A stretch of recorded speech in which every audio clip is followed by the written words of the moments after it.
maybe. 30 phút rồi. Okay. You've seen a lot of these pictures already, so we can go through this one relatively fast. Thì có một số hình ảnh mình đã thấy rất nhiều nhưng buổi học trước rồi mình sẽ đi nhanh thôi. Okay, so we'll talk about the basics and then we will go on to specifics. We talked about the soft tissues in the orbit. Thì đây là hình ảnh những cái mô mềm ở trong mắt. And the different intensities on the CT scan. Cái đặc độ của cái cấu trúc từ CT mình đã nói qua rồi. The bone being the most white and the air being the most dark. Thì thầy nhắc lại là cái xương có cái cấu trúc trắng nhất và khí là nó đen nhất. But on the MRI, it's different. Nhưng mà trên phim MRI thì mình sẽ thấy nó khác. On the T1 scan, the fat is actually the bright part. Thì trên cái phim T1 của MRI mình sẽ thấy mở của mắt rất là cái cấu trúc mà nó sáng nhất. And then a lot of the other soft tissues are more gray. Thì đa số những cái mô còn lại nó sẽ có màu xám. And the bone and the air are dark. Và xương và không khí nó sẽ có màu đen. In the T2, however, the thing that lights up is the water. Thì trên phim T2 của MRI mình sẽ thấy cái cấu trúc của cái nước nó sẽ sáng lên. That's why we see the bright in the vitreous, in the anterior chamber, in the fluid around the optic nerve. Như vậy mình sẽ thấy là cái pha lê thể ở tiền phòng và cái dịch não tủy quanh thần kinh thị nó sẽ sáng lên. Most of the other tissues are more gray. Và những cái mô khác nó sẽ có màu xám. And then again, bone and air are dark. Và cái không khí và xương nó sẽ màu đen. If we do T1 with the contrast, gadolinium contrast, and fat suppression, this is what we see. Thì cái phim thứ ba là phim T1 có gadolinium và có ức chế mỡ. The fat suppression means that the signal for the fat on the T1 that you normally see is suppressed. Thì cái fat suppression nghĩa là mình thấy hình T1 đó là mỡ nó màu trắng sáng lên. Cái phim suppression nó sẽ phá đi cái mỡ đó cho nên là mỡ mình sẽ thấy cái màu đen. This will show areas of inflammation. For example, here the gadolinium is showing the optic nerve inflammation here.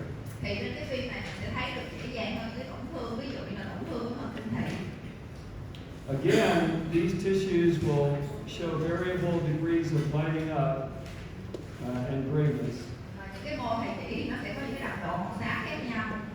Though sometimes the extraocular muscles will light up with the contrast too. Thì trên cái phim chụp có cái tương phản thì những cái cơ ngoại nhãn nó cũng sẽ sáng lên. Even if they're normal. Là khi mà trường hợp bình thường luôn nó cũng sẽ sáng cái cơ ngoại nhãn lên. But again, the bone and the air do not light up. Nhưng mà cái không khí và cái xương nó thì luôn luôn có màu đen.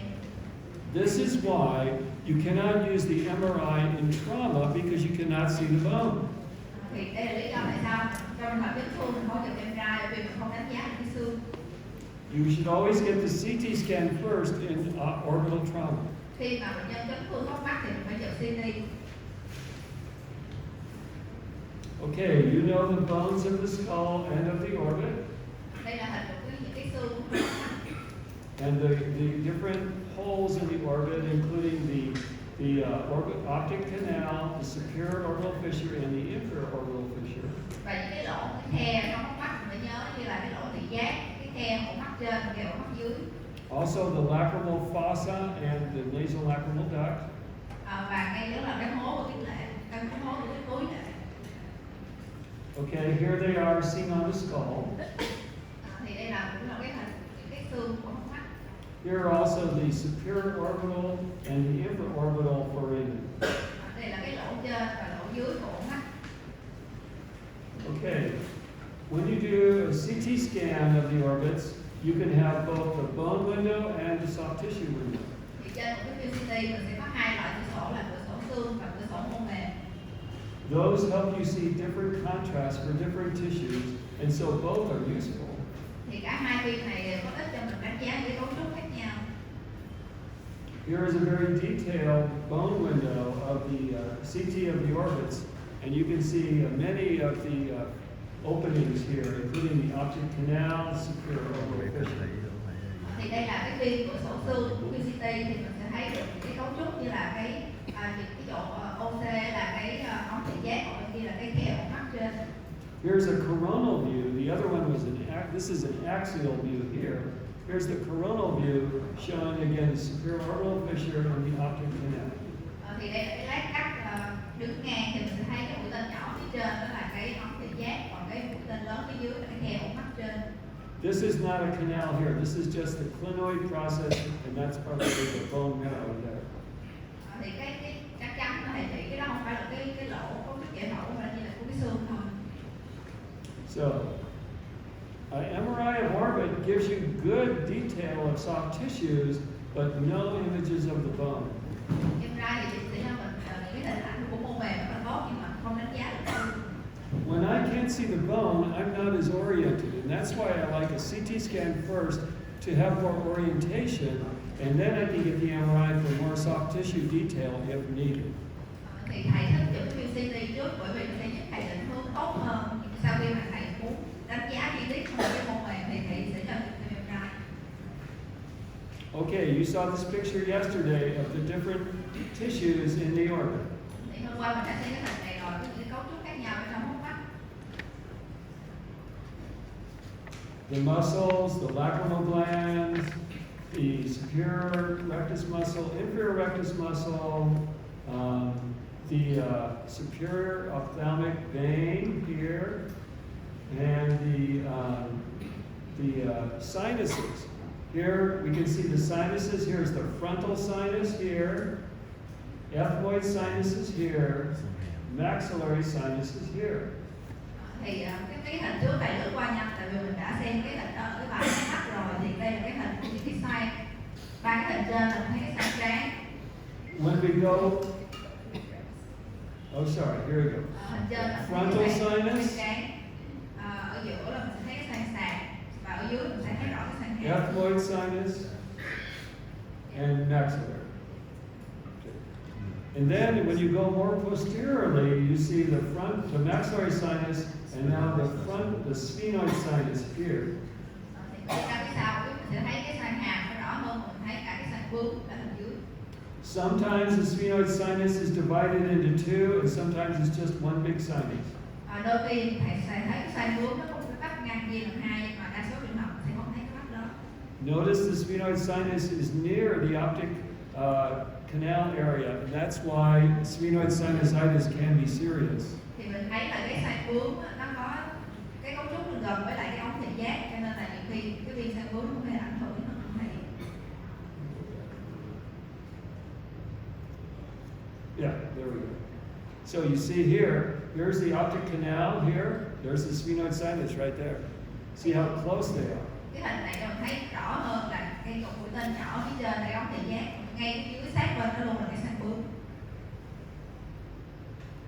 Okay, we talked yesterday about the indication for a CT of the orbits.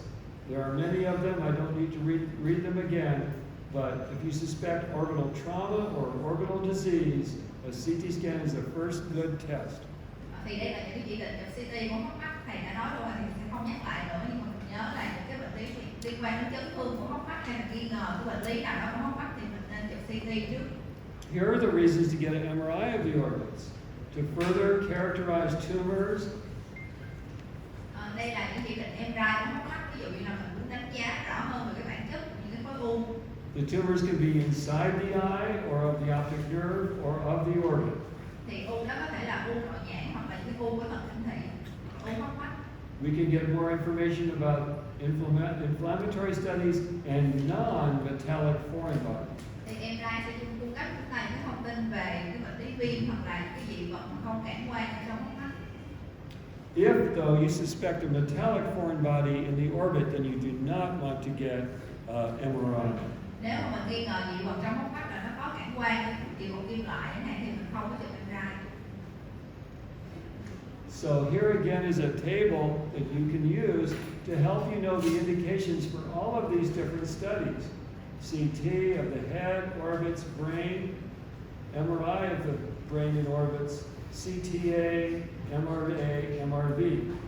I hope this is helpful to you in deciding on these tests. Thì đây là một cái bảng cho mình thấy những cái chỉ định khi nào sẽ chụp cái phim gì, và hãy hy vọng cái bảng này sẽ giúp ích cho mọi người trong cái việc chỉ định cái chụp chẩn đoán hình ảnh. Here is a MRI of the orbits that can show not only a good view of the optic nerves, but even of the brain. Thì mình thấy đây là cái hình MRI nó cho mình cái thông tin về thần kinh thị cũng như là não. If I have a patient with visual loss, sometimes all I need is an MRI of the orbits and I get a good enough view of the orbits and the brain. Thì trong một số trường hợp bệnh nhân có bệnh lý thần kinh thị thì khi thầy chỉ định là chụp MRI của hốc mắt thôi, mình sẽ thấy được cả hình ảnh của thần kinh thị trong hốc mắt lẫn cái tổn thương trên não luôn.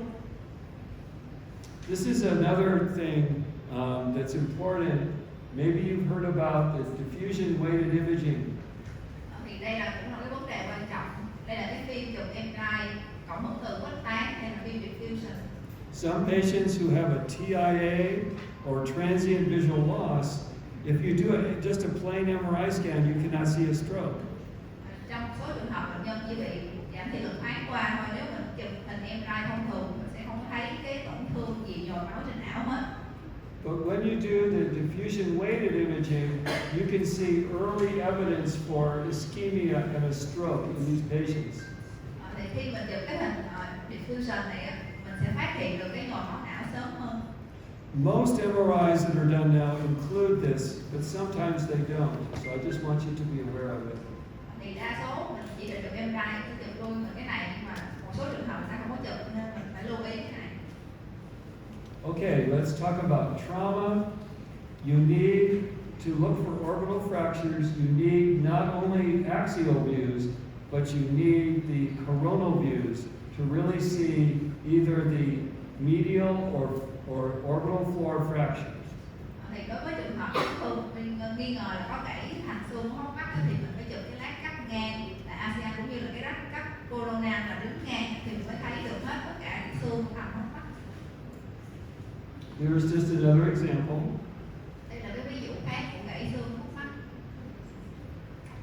And you can get sometimes a pretty good view on the sagittal view as well. Đôi khi thì các đứng dọc như là sagittal thì nó cũng giúp cho mình có thông tin. You can see it looks like maybe the inferior rectus muscle here may be entrapped. Thì mình nhìn cái hình này có vẻ như là cũng bị kẹt cái cơ ngực dưới. But the only way to know for sure is also to do a clinical examination to see if the eye is restricted in that case. Và cái cách để mình biết chắc chắn mình phải khám trên lâm sàng. Here's a patient with a medial wall fracture here into the ethmoid sinus. Bệnh nhân này bị gãy thành trong hốc mắt và gãy sang sàn. And here's a patient who suffered not only an orbital floor fracture, but fracture of the lateral wall of the orbit and the zygomatic bone. And so this is a more complex fracture, usually requiring the trauma doctors or the ENT doctors to repair. Thì bệnh nhân này bị gãy rất phức tạp, vừa gãy sàn hốc mắt, gãy xương gò má và gãy thành ngoài luôn. Thì cái trường hợp phức tạp này mình phải phối hợp với bác sĩ tai mũi họng để điều trị. You can use the CT scan to see orbital foreign bodies that are made of either metal or calcium. Thì CT của hốc mắt có thể phát hiện được những cái dị vật bằng kim loại hoặc dị vật canxi hóa. Here is a patient that got what's called a BB, or like a small bullet behind the eye. Bệnh nhân này có cái dị vật là BB là cái viên đạn ở trong hốc mắt. Here's another patient with metallic foreign bodies. Unfortunately, this patient got the metallic foreign body inside the eye. Thì bệnh nhân này có một cái dị vật bằng kim loại ở trong viên cầu. The CT scan helps us to localize the position of the foreign body. Và khi mình chụp CT mình sẽ xác định được cái vị trí của dị vật nó nằm ở đâu. On CT scan, we can see retrobulbar hemorrhage, like we talked about yesterday. Trên CT mình cũng có thể thấy cái xuất huyết hoặc đầu.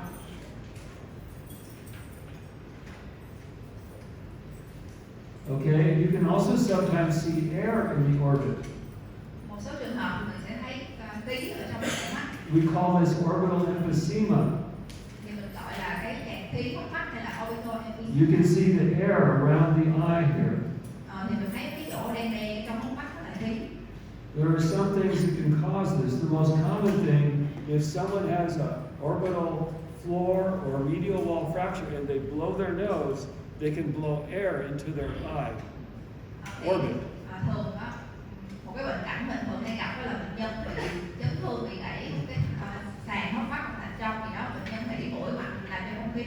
qua cái đường chảy đó rồi đi vào trong cái hốc mắt.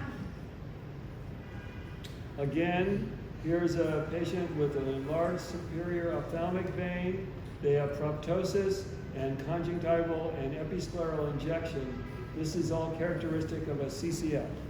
Thì trên bệnh nhân này mình sẽ thấy trên cái CT nó có dạng cái tĩnh mạch mắt trên, trong sàn thì bệnh nhân có lồi mắt, có tương tụ kết mạc và những cái mạch máu của mạc, thì đây là cái bệnh cảnh điển hình của do bệnh cảnh xoay hang. This CCF here is seen very well too with a CT angiogram. Thì cái bệnh lý do bệnh cảnh xoay hang này mình có thể thấy rõ hơn nếu mình chụp phim CTA. Okay, and remember we talked yesterday about different situations for the CT scan, how if we see bony erosion or bony growth or hyperplasia, if we see calcium deposits in the orbit, or if we see enlarged extraocular muscles, these are the differential diagnoses for each of these. Thì đây là những cái hình ảnh mình có thể thấy trên CT của hốc mắt, nhiều người sẽ thấy hủy xương hoặc là thấy bất thường phát triển của xương, những cái sang xương canxi hóa. So I hope these things you can refer to them and it will help you when you look at CT scan. Thì thầy hy vọng là cái slide này sẽ giúp cho các anh chị có thể đánh giá tốt hơn khi mình nhìn phim CT. The causes of proptosis, again, remember, are Graves' ophthalmopathy and then other processes in the orbit or in the cavernous sinus. Thì một cái trường hợp lồi mắt có thể do bệnh lý nhãn giáp và những cái phản ứng viêm trong hốc mắt và những nguyên nhân khác. Inflammation, we talked about preseptal cellulitis yesterday. You can even see with the patient with dacryocytic cystitis, you can see the inflammation in the lacrimal fossa area. Thì đây là một bệnh nhân bị viêm cuối lệ, mình CT cũng thấy cái phản ứng viêm. Okay, the orbital cellulitis signs and the orbital abscess. Thì cái viêm của tế bào của hốc mắt và những cái áp xe, những mạch xương, cái này không coi là. Another orbital abscess here with associated ethmoid sinusitis. Bệnh nhân này có cái áp xe, những mạch xương và có cái viêm xoang sàn kế bên. Here is a patient with a subperiosteal elevated abscess in the superior orbit. Bệnh nhân này có cái áp xe dưới mạch xương ở trên của hốc mắt. And here's a child with bad orbital cellulitis, and you can see there is much adjacent sinus disease as well. Thì đứa trẻ này có cái tình trạng viêm mô tế bào hốc mắt rất là nặng và nó có viêm xoang kèm theo. When you see extensive sinus disease, that may be the cause of the orbital cellulitis, and maybe instead of doing orbital surgery, you need ENT surgery to drain the sinuses. Thì khi mình thấy một cái trường hợp viêm tổ chức hốc mắt có viêm thêm xoang bên cạnh nữa, thì có thể đây là cái nguyên nhân gây viêm tổ chức hốc mắt đó, và thay vì mình giải quyết cái hốc mắt thì mình có thể cho bệnh nhân đi sang tay mũi họng để dẫn luôn cái xoang ra để giúp ích cho bệnh nhân. Here's a young woman who had some eyelid edema, but not really like orbital cellulitis. But on the CT scan, she had a soft tissue mass around the eye, and this turned out to be a form of orbital pseudotumor. Thì về cái bệnh nhân này mình thấy cái viêm mắt nó hơi sưng thôi, có vẻ không giống với trường hợp viêm tổ chức hốc mắt lắm, nhưng mà khi mình nhìn phim CT mình thấy bệnh nhân có một cái khối lan tỏa bao xung quanh nhãn cầu, thì cái trường hợp này bệnh nhân là u dạ viêm hốc mắt. Remember, the orbital pseudotumor usually responds very well to corticosteroid. Thường những trường hợp u dạ viêm thì sẽ đáp ứng tốt với steroid. Here is a young man who had a double vision and eye irritation, and you can see he has enlarged muscles from myositis from the orbital pseudotumor. Thì bệnh nhân này là có cận số mắt và xong thì nhìn trên CT mình thấy là bệnh nhân này có cái viêm cơ của mắt bên phải. This is not typical for the Graves' eye disease. This is more typical for the orbital pseudotumor. Thì cái hình ảnh mà cơ nó bị đại như vậy thì nó không có giống trong trường hợp bệnh lý nhãn giáp, mà nó sẽ thường gặp trong cái trường hợp là u dạ viêm của hốc mắt hơn. I showed you pictures yesterday of the orbital pseudotumor, the myositis, the dacryoadenitis, or sometimes even the posterior scleritis that you can get with Đây là những the cái hình orbital ảnh pseudotumor. khác nhau của u dạ viêm. Nó có thể là viêm ở cơ, có thể là viêm ở tuyến lệ, hoặc là có thể là viêm ở tĩnh mạch sau. the extraocular muscles, the tendon is involved as well. Trong trường hợp mà viêm cơ của dạ viêm thì nó sẽ viêm cả cái cơ và cả viêm cơ luôn. Whereas in the thyroid eye disease, the tendon of the muscle usually is not involved. Nhưng mà trong trường hợp cái bệnh lý dạng giáp thì nó chỉ phì đại cái bộ cơ thôi, còn cái gân cơ nó sẽ không bị ảnh hưởng. Here's the Graves' ophthalmopathy, showing again the enlarged muscles, medial rectus. Đây là cái hình mình thấy phì đại với cơ ngoại nhãn, bên chân phải là cái cơ chỉ trong. And on a MRI scan, you can see it as well. This is the muscle lighting up with the contrast. Thì trên hình MRI mình có thể thấy cơ nó phì đại lên và nó tăng quang khi có cái chất tương phản. Remember, there are other things that can cause enlarged muscles, but the most common two things are the thyroid eye disease and the myositis. Có nhiều nguyên nhân có thể gây ra phì đại cơ ngoại nhãn, nhưng mà thường gặp nhất là bệnh lý dạng giáp và viêm cơ.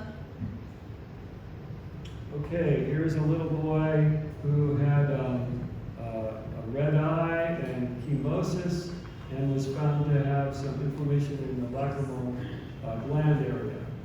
Thì đứa trẻ này nó có sưng phù mi và phù các mạc, trên CT mình thấy nó có cái sản viêm ở tuyến lệ. We were not sure if this was an orbital cellulitis or just orbital pseudotumor, so we treated with antibiotics first and then with steroid. Thì mình không có biết rõ chắc chắn là đứa trẻ này là nó nhiễm trùng hay là nó là một cái trường hợp mà u dạ viêm, thì mình sẽ điều trị với kháng sinh trước. Okay, now orbital tumors. Common locations for orbital tumors can be in the optic nerve itself or sheath, in the muscles, in the lacrimal fossa, in the cone, interconal, like this, or in the bones themselves. Tiếp theo thì nói về những cái u của hốc mắt, thì u của hốc mắt có thể có nhiều vị trí như là thần kinh thị, bao thần kinh thị, cái cơ ngoại nhãn, ở vùng tuyến lệ, ở trong giấc cơ, ngoài giấc cơ, thậm chí là những cái xương của hốc mắt. Okay, then sometimes little children can have the dermoid cyst. This is a cyst that's mainly outside of the orbit. Remember, it grows from the suture of the bone. Thì mình thấy đây là một đứa trẻ nó có cái u bì ở bên phía thái dương bên trái. Cái u này nó chủ yếu là nó nằm ở phía ngoài của hốc mắt. Here is a lesion that looks like it's in the orbit, really, though it's mainly outside of the orbit between the eye and the nose.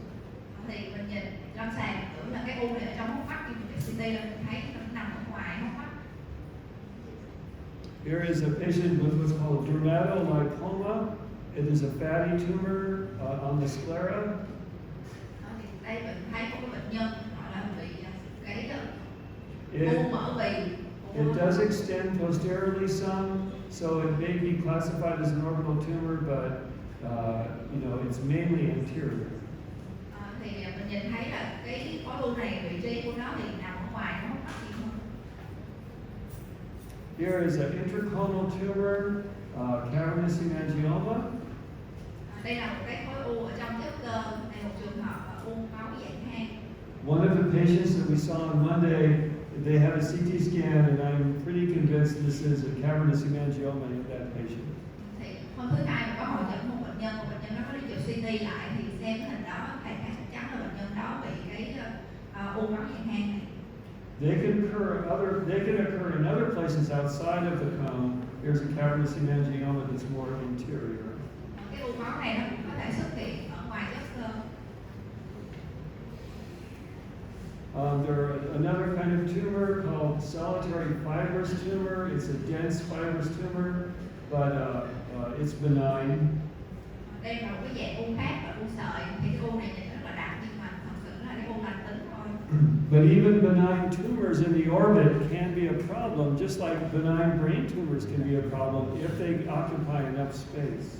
Nhưng mà một số cái u lành tính có thể gây ra cái vấn đề nếu như mà nó tăng kích thước lớn quá và nó chiếm chỗ nhiều quá. Here is a patient with an orbital lymphangioma that bled and caused severe proptosis.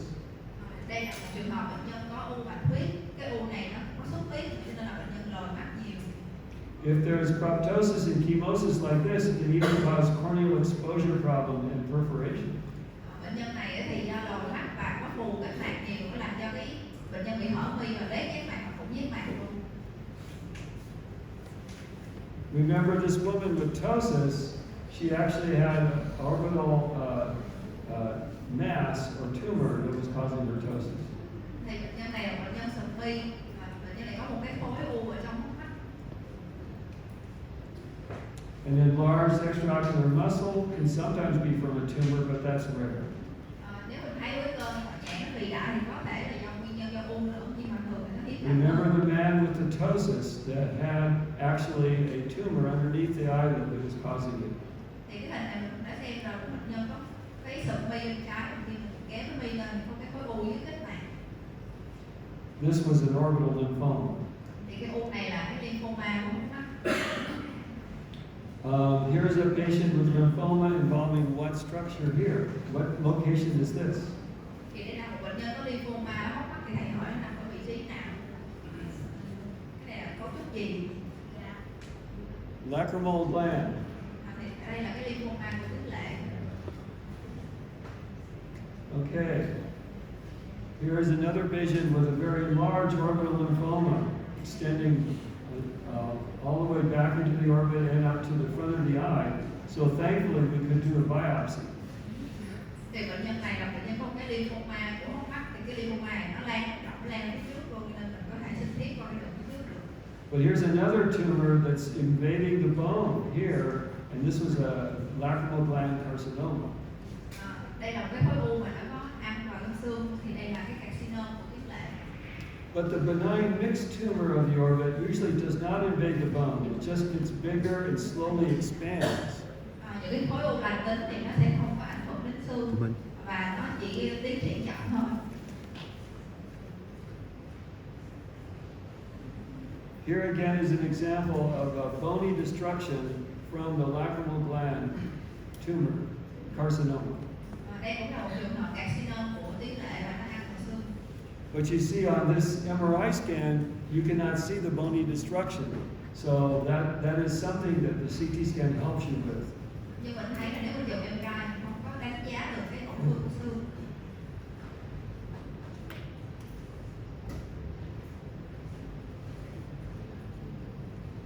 Okay. So the pleomorphic adenoma is a benign tumor of the orbit and usually does not erode the bone and looks more like a round, well-encapsulated tumor. Thì đây là một cái u tuyến đa hình thái là u lành tính của mắt, thì mình thấy là cái u này cái bờ của nó khá là rõ và tròn đều. These are the tumors that you want to remove totally. You don't want to remove a biopsy only because it can transform into a malignancy. Thì khi mình cắt bỏ khối u này thì lấy trọn cái khối u luôn, bởi vì nếu mình để sót lại thì mình có đang chuyển thành dạng ác tính. Here is a patient with a basal cell carcinoma invading the orbit. Đây là một bệnh nhân có carcinoma tế bào đáy ở da mà nó xâm lấn vào trong hốc mắt. There's obvious bony destruction here. Và mình thấy nó có phá hủy cái xương. Usually the benign tumors look more cystic and there's no bone destruction, but the malignant tumors are usually solid and there's often bone destruction. Thì đây là cái đặc điểm mình phân biệt cái u lành và u ác. U lành thì thường sẽ có nhiệt nang và không có tổn thương phá hủy xương, còn cái u ác tính thì nó sẽ đặc hơn và nó có phá hủy xương. Here is a lymphoma that conforms to the structures of the orbit and does have no bony destruction. Nhưng mà đây là một cái trường hợp thấy là bệnh nhân bị lymphoma thì cái khối u đó nó phát triển và nó ôm theo cái cấu trúc của nhãn cầu, nó không có phá hủy xương. Just more pictures of lacrimal tumors, including the dacryops or cystic tumor. Đây là những cái khối u khác của tuyến lệ, như là cái dacryops là cái u, cái nang của ống tuyến lệ. Again, we showed pictures before of calcification in optic nerve sheath meningioma. Đây là một trường hợp bệnh nhân bị u mạch não bao và tuyến thị canxi hóa. And the phleboliths or little stones in the orbital varix. Và hình bên phải là những cái sỏi ở trong cái tĩnh mạch của mắt nó bị giãn nở. Again, just pictures of patients with orbital varices. Đây cũng là hình ảnh một bệnh nhân bị giãn tĩnh mạch hốc mắt. And we saw that yesterday. you can see on CT scan calcification sometimes from retinoblastoma. Trong trường hợp retinoblastoma thì mình cũng thấy cái dấu hiệu canxi hóa của cái u trên CT. So that can help you make the diagnosis when you're trying to decide whether they have retinoblastoma and need a nucleation. Thì cái này cũng giúp mình chẩn đoán xác định một cái trường hợp retinoblastoma. Again, calcification from optic nerve sheath meningioma. Đây cũng là một trường hợp u màng não bao hình thị. Here's optic nerve sheath meningioma on the MRI scan, and you can see the tram track sign. Đây là cái dấu hiệu của u màng não bao hình thị. Mình thấy bên trái là cái khối u màu trắng nó bao xung quanh cái hình thị màu đen, bên phải là cái hình tram chắc, tức là cái hình thị ở giữa màu đen, khối u hai bên màu trắng.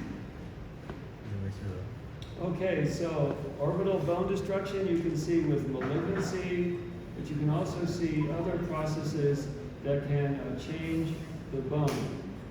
Nếu mình thấy cái tổn thương phá hủy xương trên CT thì nó có thể là dấu hiệu của bệnh lý ác tính hoặc là những cái bệnh lý khác mà nó gây bất thường phát triển của xương. Here's an example of the fibrous dysplasia, which actually makes the bone expand and look abnormal. Thì đây là một cái bệnh lý gọi là bệnh giãn xơ xương, thì cái xương sẽ phát triển thành mô sợi bất thường. Here is metastatic cancer causing bone change.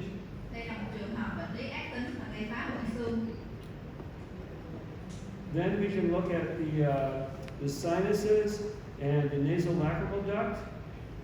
Cái hình này thì mình phải đánh giá được cái xoang và cái ống đệm mũi. I'm sorry, I wish this picture were a little bigger, but here is the nasolacrimal duct here, you see it? And as it goes down, it enters into the inferior meatus of the nose there.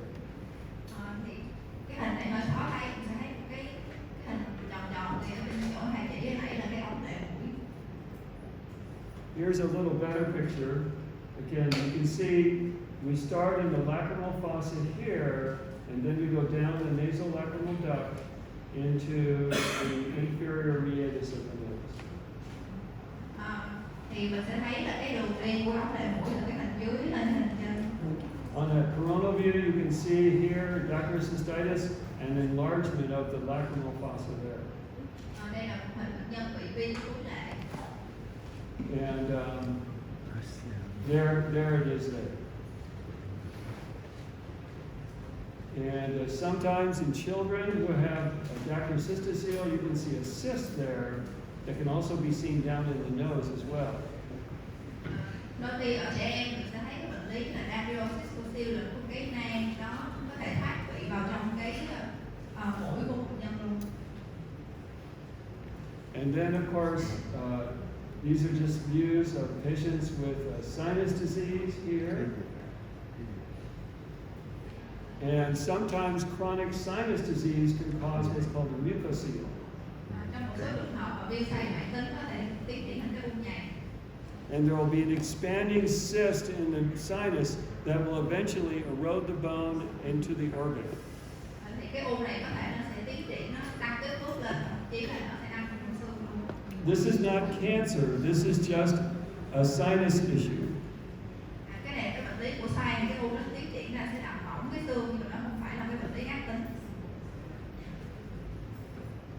Here is a ethmoid sinus mucocele, and here is a patient with actually a very large mucocele invading the orbit. This gentleman we saw the other day. Đây là một bệnh nhân có u nhạt của xoang sàn lớn. So, in summary, for most patients with orbital pathology, CT of the orbits usually is a good first study, even without contrast. And remember, if they have thyroid eye disease, you don't want to use the contrast to make their thyroid condition worse.